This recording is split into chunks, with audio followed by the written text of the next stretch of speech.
Hospitals have rules with patients and things like that. Well, because I'm dyslexic when I want to be, I don't understand rules. This is Jimmy Savile's former home in Glencoe, Scotland, which was vandalised after the recent deplorable revelations about his life. Notice they call him the Beast. Aleister Crowley was a notorious English occultist wizard and founder of Thelemic philosophy, which was summarised by the rule, "Do what thou wilt shall be the whole of the law."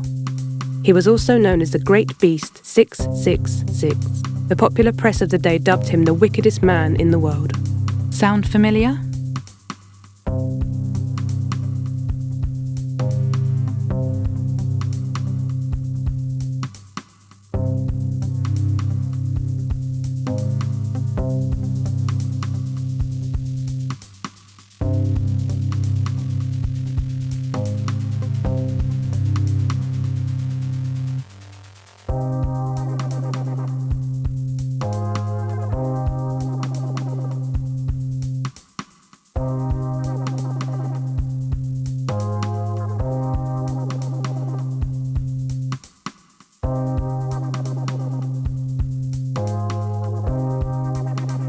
It's interesting to note the 11-pointed star design on the front of Jimmy Savile's wizard gown.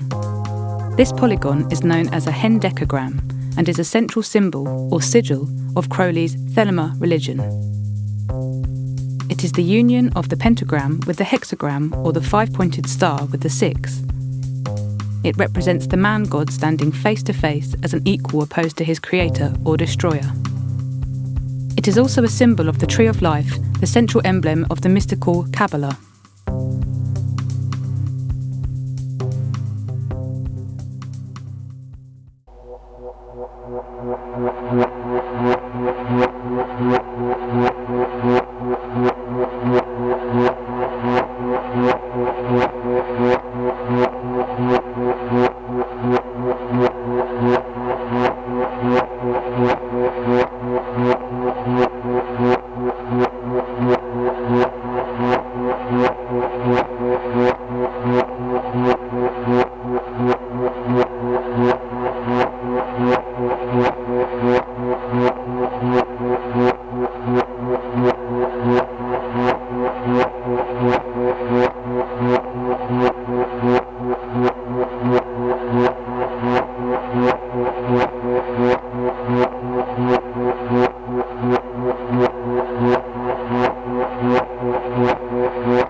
He knew everybody, you know, he toured up with the Rolling Stones, he toured with the Beatles, the Beatles, the Beatles, the Beatles, the Beatles, the Beatles, the Beatles, the Beatles.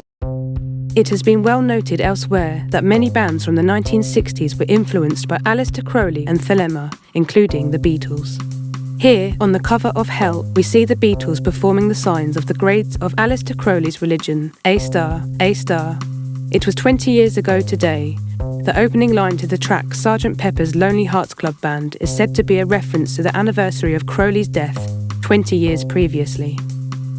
Here's Crowley on the cover, positioned second in line to the Vedic yogi Sri Yukteswar Giri.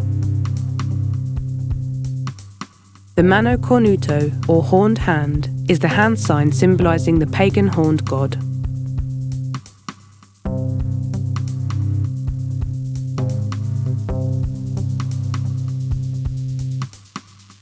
Here are the Beatles on a photo shoot for the Yellow Submarine album. Notice that Paul is doing the OK sign and John is doing the Mano Cornuto. In this image, John decides to stick with his horned hand gesture, while Paul switches his OKs to an owl face.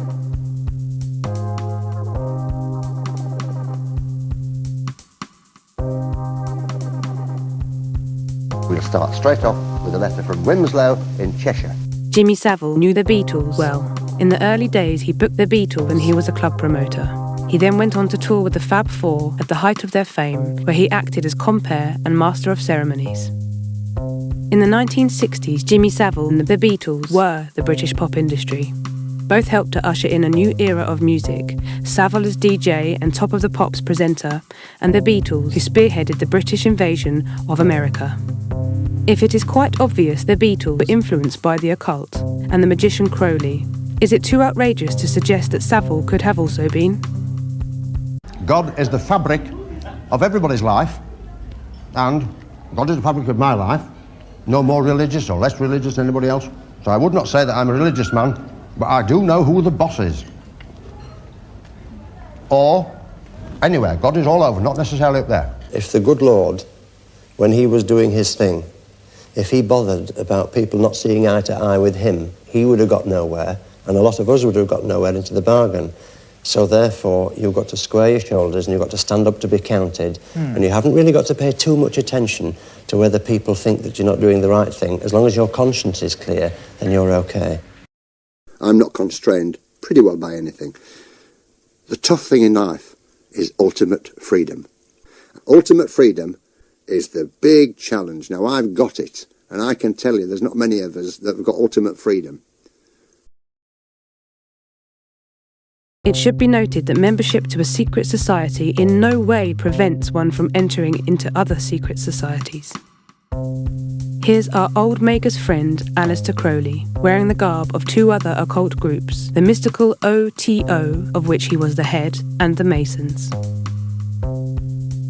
Here we see the Masonic gesture for a select master Mason, the second highest known grade of this group. And here's Jimmy Savile performing the same secret gesture to those whom it concerned.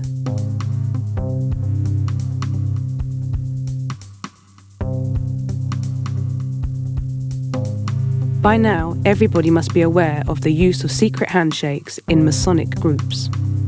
Here is Savile overseeing the introduction of Frank Bruno to Peter Sutcliffe, the man prosecuted for the Yorkshire Ripper murders. Here is Crowley emulating the Osiris Slain pose, just like the Beatles on Help. And here's Savile doing the same.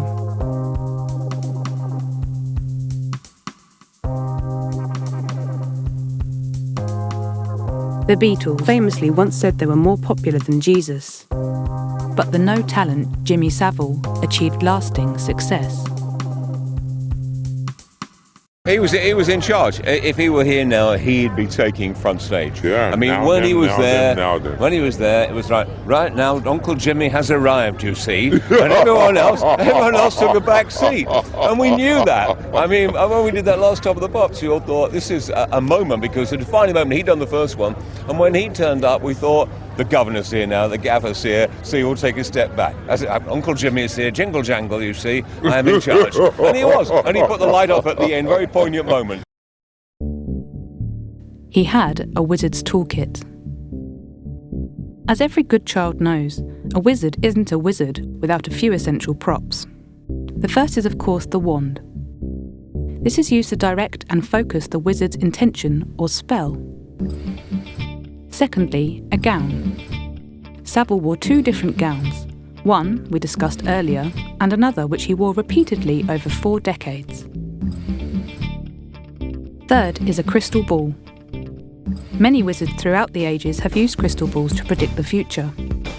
Savile also had a crystal ball, as can be seen here on this auction page from the sale of his estate. Fourth, his wishbone necklace. Savile wore a wishbone on a chain around his neck.